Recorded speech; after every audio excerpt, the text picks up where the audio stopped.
Okay, meeting of the Board of Estimate, call to order, February 10th. Full board is present, along with Kellyanne, I was going to call you Katie. Kellyanne Kelly, our treasurer, Ray Lynn, superintendent of Parks and Rec, Maria Bruni, economic development, Kevin Witt, alderman, and Rick McCormick, city clerk. So item number 1. Anybody online, Eileen? I'm getting my names confused. Not at this time. All right. Item 1, Maria Bruni requesting following authorization of city-owned property to approve the transfer of 220.5 Linden Avenue to the Community Development Agency for the purpose of implementing the home ownership program, and to authorize Corporation Counsel to prepare documents and for the mayor to execute the documents. Motion by me. Second. Second by Massey. Maria, that speaks for itself. Kelly, do you want to just address the timeliness on these things now that we have to be a little bit more time sensitive? So because the property is going to the CDA, it has to hit the tax rolls timely, or else they could be responsible, or the city would have to absorb the cost of the taxes. So if we're going to transfer any properties, it would have to be by March 1st of each calendar year in order to hit the tax rolls properly. And we've had some that haven't, that we're going to have to address at some point. So we need to have a resolution at the next meeting, and this property closed by March 1st. Correct. And Alex Smith is aware of that, the deadlines and the timelines. I did send him an email. All right. And so Yeah, you two. he just needs me to give him a final amount on that. And the other thing, if we can do it by March 1st, is it avoids having to pay school taxes for this year, because it'll hit the roll before. Okay. We would have to set up a special CDA meeting. Okay, so you'll do that then. All right.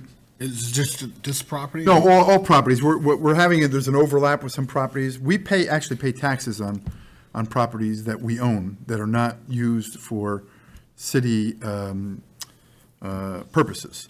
So we have to transfer before March 1st, otherwise we're on the roll for another year of county and school taxes. And the idea is if we transfer them on March 2nd, then we're either passing along an additional cost to the new homeowner during the construction, or we're paying the taxes out of our own. Is this the only house that we have? Or are we going to have more houses to develop? We've transferred some already, and Kellyanne and Maria are meeting next week to review the list of potential houses as we move forward into next year. You know, we can't just take a block of houses and say, this is all going to be in the CDA. We got to identify what's doable for. Because we're going to rehab them. With the ones that are going to be rehabable or demolished possibly for other purposes. Some of the houses we're talking about might be in neighborhoods where there's a high density, and we might make some neighborhood parking, for example. So if we do that, we can have a city purpose for it. But for now, we have to avoid, because all we're doing is accruing additional costs, and it doesn't make sense. Agreed. All right, so motion was by me, seconded was by Massey. Any further questions or comments? All in favor? Aye. Aye. Item 2, on Friday, January 21st, the Orange County Youth Bureau announced a request for proposals for available funding from NYS OCFS Youth Development Grant. The goal of the funding is to provide our youth with services and opportunities designated to improve youth and community outcomes.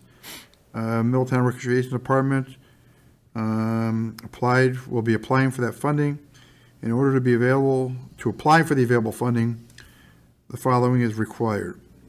Resolved that Common Council of the City of Middletown does hereby authorize the mayor to submit a proposal to Orange County Youth Bureau for funding, and following approval, authorize the mayor to sign any and all necessary contracts on behalf of the city. Motion by So move. Massey, seconded by Second. Any questions? The superintendent of parks is here. No questions? Roll. All in favor? Aye. Aye. 3-0. Last item, treasurer is requesting authorization for the mayor to sign an agreement with LIHWAP, New York State Low Income Household Water Assistance Program. Benefits are administered through the New York State Office of Temporary Disability Assistance and are based on the amount of unpaid water and wastewater bills owed by applicants, up to a maximum of $2,500 per drinking water or wastewater provider, or $5,000 if drinking water and wastewater services are combined per applicant, per household. Benefits are paid directly to the household drinking water and or wastewater vendor, which would be us. Motion is by myself, Second. second is by Miguel, and Kelly will be here to explain this. Go ahead. So the mayor got an email basically saying that they actually had one of the city residents apply and they need to set us up as a vendor. I really didn't even know the program existed. So I don't know if we can advertise for the program. I don't know what the limitations are. I'll look into it, but at this point, let's just get on board and get this one person, having the assistance and pay their water bill. We get paid, that's the big part. Yeah. Yeah. Which Okay. shouldn't be a problem because it's going to get re-levied, but if somebody really does need it, we really should be able to offer it. Sure. Any other questions? No. Okay, all in favor? Aye. Any other business before the board? Hearing none, motion to adjourn.